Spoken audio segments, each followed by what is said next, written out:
Bienvenidos a tu canal de Historia y Misterio. Te saluda José. En el video anterior hablamos de los esenios y que Jesús mismo perteneció a ese grupo selecto de judíos que se mantenían aislados de los demás para evitar que su conocimiento muy sagrado cayera en manos equivocadas o más bien dicho en sacos rotos. Para extender el tema de quién era Jesús, no podemos dejar de lado la parte de la vida que la Biblia no dice, no explica. Según el Evangelio de San Lucas, Jesús tenía 12 años cuando fue presentado en el templo y se vio predicando entre los otros sabios, mas no se dice que fue de él después de esos años hasta sus 30 cuando es bautizado por Juan el Bautista. Hay muchos detalles que los evangelios apócrifos cuentan de la vida de Jesús que la Biblia no lo documenta a conveniencia para poder unir el Estado con la Iglesia por decisión del Concilio de Nicea en Constantinopla en el 325 y reafirmadas en el Segundo Concilio en el 787. Ese fue el precio que pagó la verdadera fe cristiana de la época para que el cristianismo haya sido legalizado y los cristianos dejados de perseguir. Así, de esa manera, la vida secreta de Jesús, y con esto me refiero a las partes perdidas de sus milagros y enseñanzas, fueron casi totalmente destruidas cuando se destruyó la Biblioteca de Alejandría en el reinado de Teodosio I entre el 379 y 392 después de Cristo, por orden de Teófilo, obispo de Alejandría, que había peticionado y conseguido un decreto imperial, el Serapeum. El complejo que contenía la preciosa biblioteca y otras dependencias fue destruido y saqueado en aquella época. Sin embargo, hay reliquias que no se perdieron. En 1887, un investigador ruso llamado Nicolás Notovich hizo un libro llamado La vida desconocida de Jesucristo. Este libro es basado en unos escritos que se encuentran bien resguardados en el antiquísimo monasterio tibetano de Emis, en Ladakh, Nepal.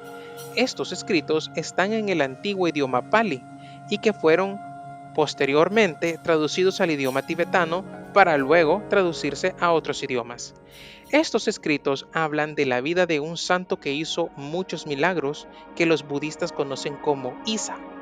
El Swami Avedananda, un discípulo directo de Sri Ramakrishna Paramahamsa, estuvo en 1922 en el monasterio de Emis. Tuvo el manuscrito en sus manos.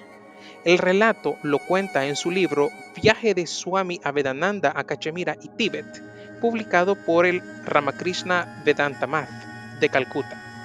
Resumiendo el viaje de Isa, este salió a los 12 años en una caravana desde Palestina, utilizando la ruta de la seda.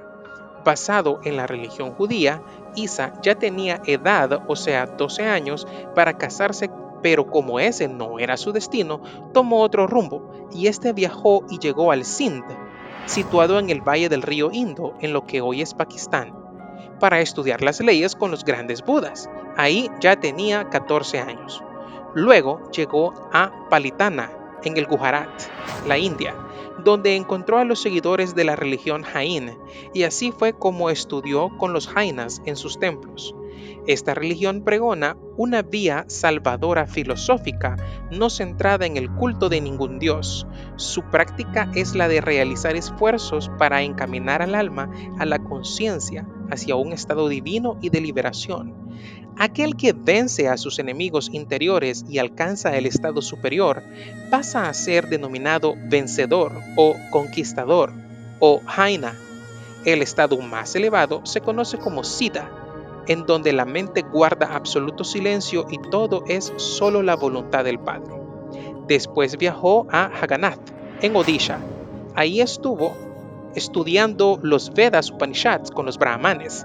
Le enseñaron a leer y a comprender a los Vedas, a curar por medio de plegarias, a enseñar y explicar las sagradas escrituras y a exorcizar el espíritu negativo del cuerpo del ser humano.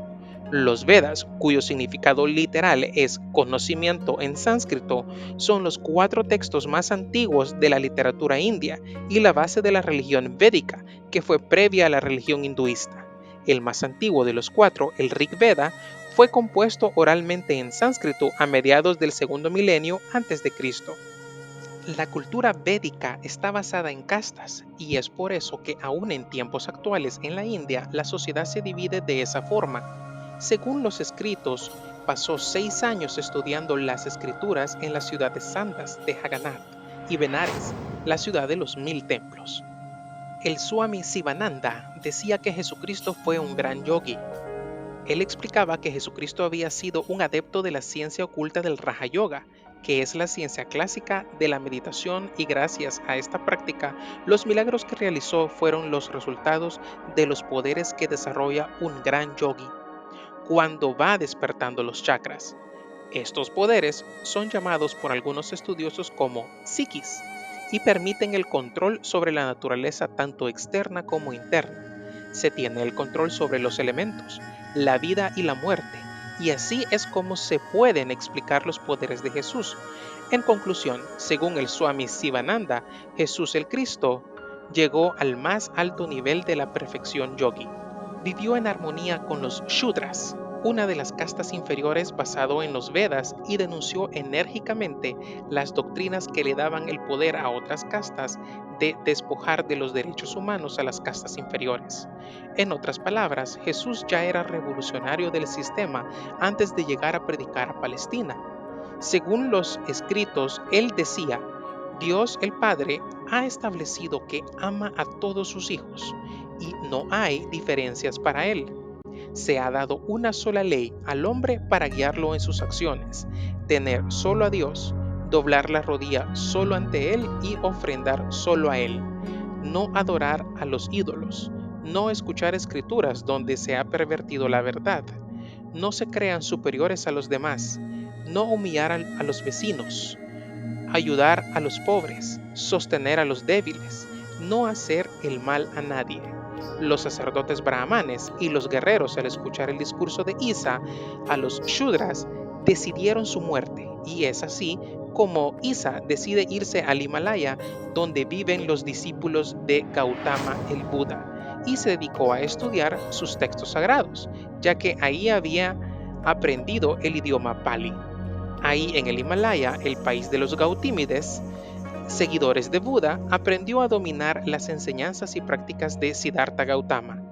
Luego, a la edad de 26 años, viajó en aquel entonces a un gran centro espiritual en la actual Irán, en la ciudad de Persépolis, donde aprendió el zoroastrismo, una de las primeras religiones monoteístas que tiene muchas conexiones con el hinduismo. Posteriormente fue a Atenas, a la casa del conocimiento griego-helenístico, donde aprendió de los maestros de la filosofía directamente de la casa donde nació el racionalismo como actualmente lo conocemos. Finalmente llegó a Alejandría, en Egipto, donde aprendió los misterios de las pirámides y del conocimiento esotérico egipcio. Inclusive se dice que la Gran Pirámide de Giza era un templo para iniciados, y es ahí donde el mismo Jesús o Isa recibió su iniciación antes de ir a predicar a Palestina. Jesús tenía 29 años cuando regresó a Tierra Santa para cumplir con su destino. Es por esta razón que Jesús el Cristo, el esenio más elevado de su época, el yogi más preparado y avanzado de su tiempo, logró hacerse escuchar entre los sacerdotes del Sanedrín, llegó a oídos de los gobernadores de Roma y a toda la gente. Lo buscaban solo para al menos tocar sus vestiduras y tener sanación. Predicó el Evangelio del amor, en donde por primera vez le llamó al Creador Padre y puso al mismo nivel a todos, sin ser nadie superior a otro. Mencionó que es más fácil que un camello pase en el ojo de una aguja a que un rico entre en el reino de los cielos. Sus enseñanzas han perdurado hasta el día de hoy. Entre las enseñanzas que Jesús nos dejó, la más obvia y la más natural de todas es la de no hacer el mal a nadie. Cuando Pedro le cortó la oreja al soldado romano y Jesús hizo el milagro de curarlo y volverla a colocar en su lugar, le dijo: el que a hierro mata, a hierro muere. Nos recuerda un poco a la ley de Newton, que dice que a toda acción corresponde una reacción igual y en sentido opuesto. Por tanto, no hagas al otro lo que no quieres que te hagan a ti, porque por cada acción hay una reacción igual y en sentido opuesto. A esto en Oriente le llaman la ley del karma. Ahora, turno para ti. ¿Qué piensas de la investigación de Notovich y que luego fue ratificada por el Swami Avedananda? ¿Le das veracidad a los evangelios apócrifos como una parte extensiva de la Biblia? ¿O consideras que tan solo por el hecho de que Jesús haya pertenecido a la casta de los esenios es motivo suficiente para explicar su sabiduría y milagros? Deja tus comentarios y haznos saber tus opiniones. Si te ha gustado este video, por favor suscríbete y dale like. Estamos trabajando en nuevos videos y series que vamos a intercalar con demás temas de misterio. Compártelo en tus redes sociales para que tus amigos puedan verlo y no olvides darle a la campanita para que recibas una notificación cuando suba el siguiente video.